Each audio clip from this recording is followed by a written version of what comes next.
আমরা যারা একা থাকি বা ব্যাচেলর বাসায় থাকি বা মেসে থাকি, আমাদের সব থেকে বেশি যে প্রবলেম ফেস করতে হয় তা হলো সকালের নাস্তা নিয়ে।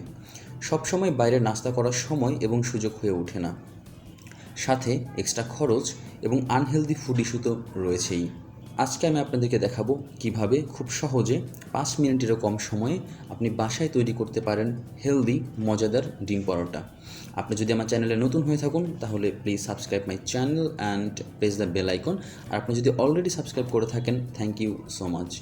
আমার একটি ফেসবুক পেজ রয়েছে রিঙ্কুস টিউববক্স নামে, চাইলে লাইক দিয়ে পাশে থাকতে পারেন।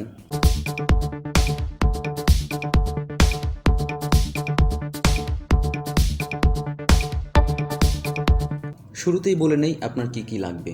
একটি ডিম, ডিম না হলেও চলবে, তাতে এটি নর্মাল পরোটার মতো হবে, কিন্তু যেহেতু সকালের নাস্তা, হেলথ ইস্যুটাও দেখতে হবে, তাই আমি সাথে একটি ডিম রেখেছি। আপনি চাইলে নাও রাখতে পারেন। তারপরে যা লাগবে তা হচ্ছে ময়দা বা আটা। আপনি 2টি পরোটা বানাতে চাইলে 1 কাপ আটা বা ময়দা, এবং আপনি একটি পরোটা বানাতে চাইলে আধা কাপ আটা বা ময়দা। আরও লাগবে লবণ, সয়াবিন তেল। একটু কালার নিয়ে আসার জন্য আপনি রাখতে পারেন মরিচ এবং হলুদের গুঁড়ো, না রাখলেও কোনো প্রবলেম নেই। প্রথমে ডিমটি ভেঙে নিন, তার মধ্যে আটা দিয়ে পরিমাণ মতো পানি এবং লবণ দিয়ে ভালো মতো মিক্সড করে নিন। খুব ভালো মতো এবং কিছুটা পাতলা করে মিক্সড করতে হবে।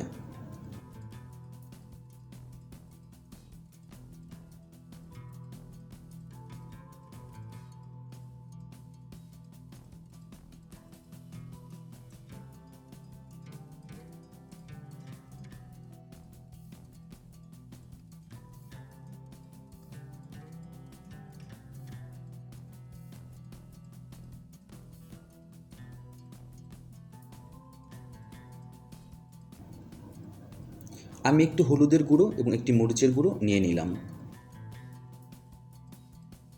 এরপর একটি কড়াই বা ফ্রাই প্যানে অল্প একটু সয়াবিন তেল দিয়ে চুলায় বসিয়ে দিবেন। হিট থাকবে মিডিয়াম রেঞ্জে। তেল গরম হয়ে গেলে এভাবে পুরো কড়াইতে তেল ছড়িয়ে নিন।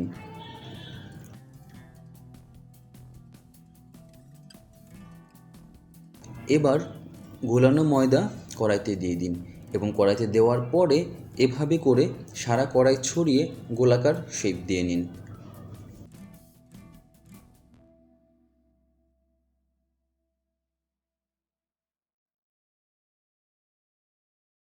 আপনাকে সর্বোচ্চ 2 মিনিট, 2 থেকে 2.5 মিনিট অপেক্ষা করতে হবে। নিচের অংশ কিছুটা বাদামি হয়ে গেলে উল্টে দিন।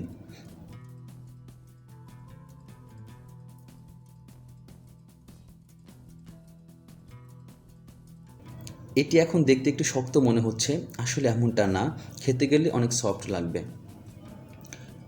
তো আমার তৈরি শেষ ডিম পরোটা। আপনি এভাবে খুব কম সময়ে কোনোরকম কোনো ঝামেলা ছাড়াই তৈরি করতে পারেন মজাদার ডিম পরোটা।